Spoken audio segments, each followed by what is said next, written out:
Speech off. Hi guys, welcome back to my channel. So, I'm going to start this video with a disclaimer.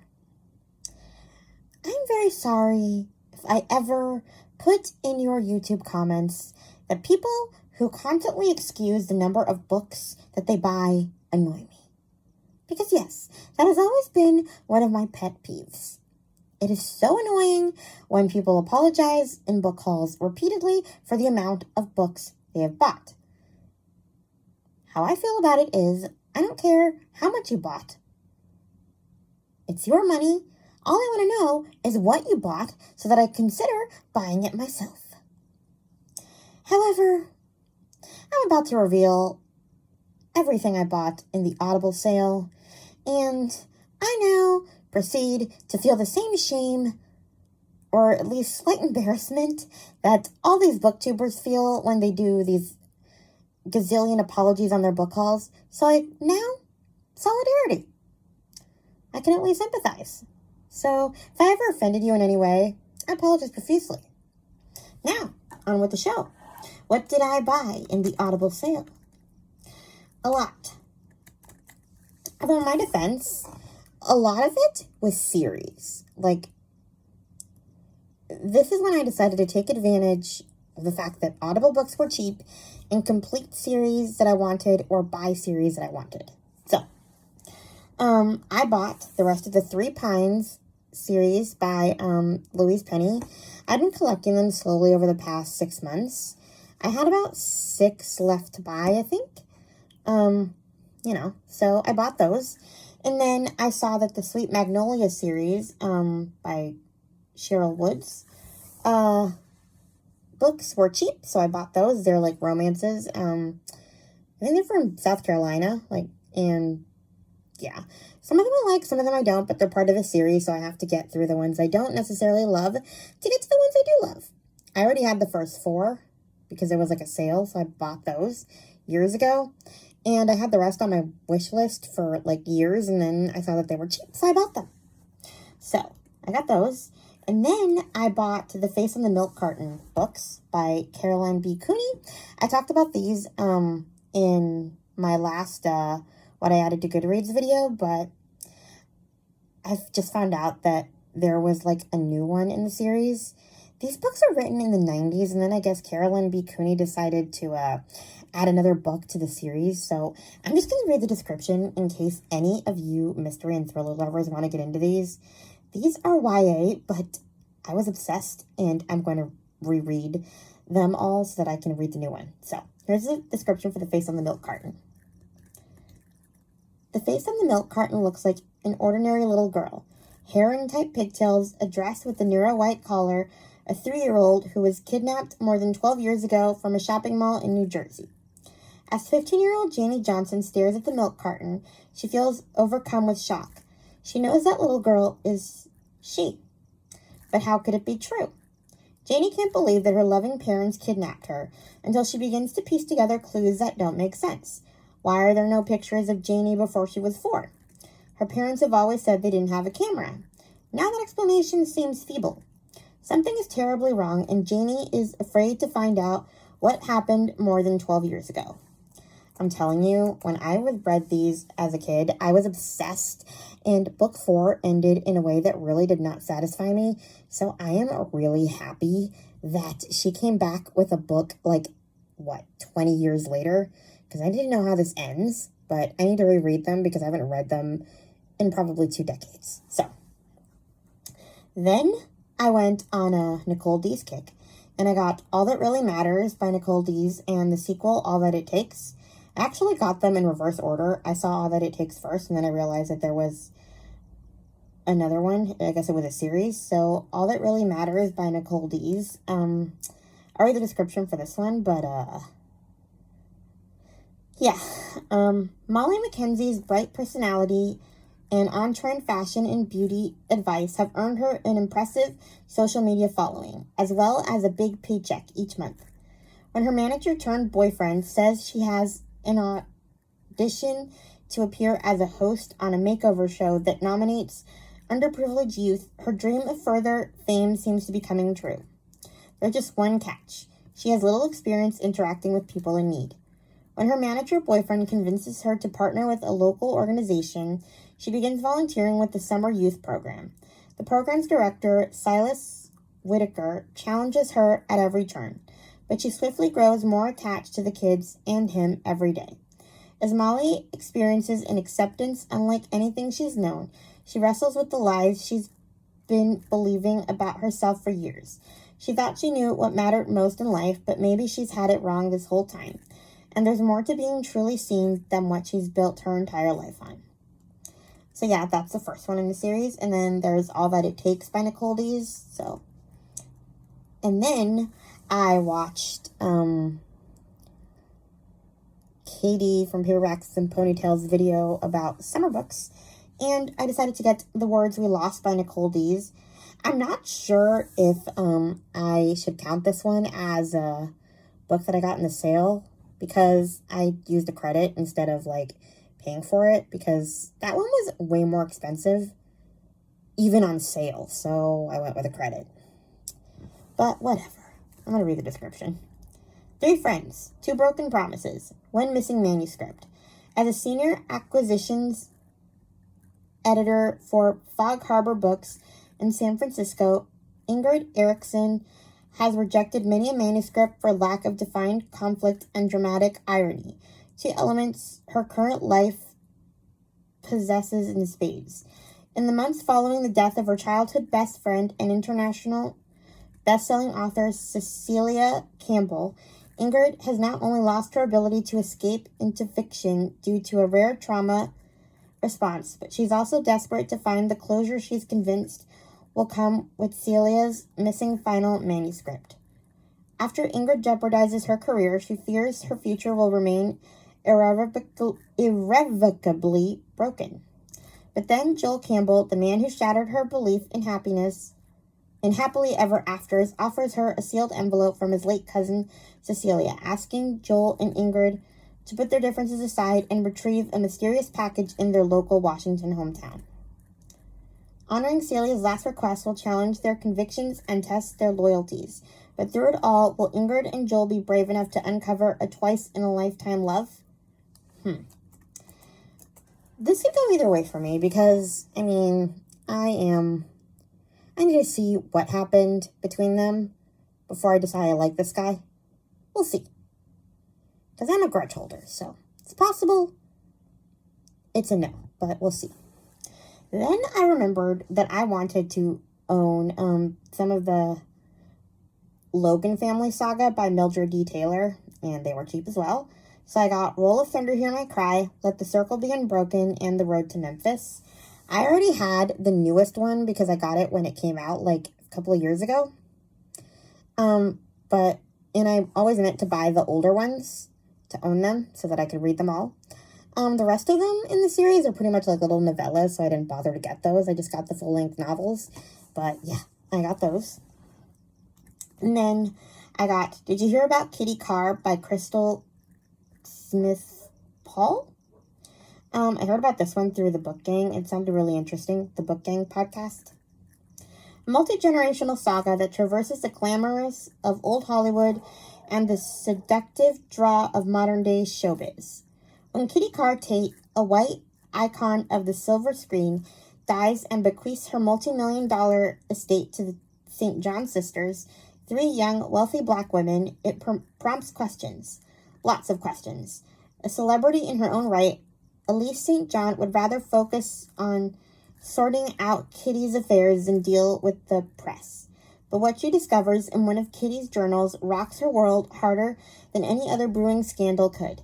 And between a cheating fiancé and the fallout from a controversial social media post, there are plenty. The truth behind Kitty's ascent to stardom from her beginnings in the segregated South threatens to expose a web of unexpected family ties, debts owed, and debatable crimes that could, with one pull, unravel the all-American fabric of the St. John sisters and those closest to them. I am fascinated. What is happening? And then I watched one of Chloe's videos from Always Booked, And she talked about a Kristen Hanna book, Angel Falls.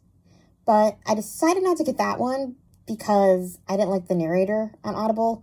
I decided to get it through Braille Institute because I like that narrator more. So I got that for free. But I went down a rabbit hole of Kristen Hanna on Audible, and I got myself Home Friend by Kristen Hanna, which is about a woman who gets deployed and basically like her husband's reaction to being quote unquote Mr. Mom. He ain't happy. Winter Garden by Kristen Hanna. It's a World War II book. I talked about that one in my World War II historical fiction video. The Nightingale by Kristen Hanna, which, come on, everybody's heard of this book. And Magic Hour by Kristen Hanna. This one is probably a little less well-known than The Nightingale. It's about a little girl that was found, and I guess she was, raised in the woods, so this, psychologist lady has to come in and kind of, I guess, quote-unquote, civilize her, teach her how to speak and stuff like that. So, yeah, I love that book. And I wanted to own it. So now I do. And then I found When Twilight Breaks by Sarah Sundin. I heard about this one through Cat Stories on, it was a video way back where she talked about her favorite historical fictions or something. So, yeah, I think it's her. Anyway, here's the description for this one. Evelyn Brand is an American foreign correspondent determined to prove her worth in a male-dominated profession and to expose the growing tyranny in Nazi Germany. To do so, she must walk a thin line. If she offends the government, she could be expelled from the country, or worse. If she does not report truthfully, she'll betray the oppressed and fail to wake up the folks back home. Peter Lang is an American graduate student working on his PhD in German. Disillusioned with the chaos in the world due to the Great Depression, he is impressed with the prosperity and order of German society. But when the brutality of the regime hits close, he discovers a far better way to use his contacts within the Nazi Party, to feed information to the shrewd reporter he can't get off his mind. As the world marches relentlessly toward war, Evelyn and Peter are on a collision course with destiny. I'm so into this. Then I got the Yellow Crocus series. I heard about this one through Books and Jams. I talked about this one in my Goodreads video where I talked about books that I added to Goodreads. As you can tell, these are not in any particular order. I just kind of wrote them down. So forget the order. But yeah, I talked about these. I got the whole series. Krista from Books and Jams said that she wasn't that fond of the first one, but they were cheap, and I was interested, so I got them. And then I got Where the Lost Wander by Amy Harmon. I cannot remember who recommended this. It could have been Krista from Books and Jams, Lindsay from Lindsay the Library, Gloria. They all kind of read very similar books. Gloria Z. Thompson, maybe even Mitzi from Mitzi Reads and Writes. I'm not sure. I could be wrong about her. But I'm pretty sure those three have at least read that one. So I got it. I liked, I think it's called What the Wind Knows by Amy Harmon. I love that one. That one had time travel, if anyone's interested. But, yeah, I love that. And then I got I Want You to Know We're Still Here by Esther Saffron. This one is a nonfiction book about,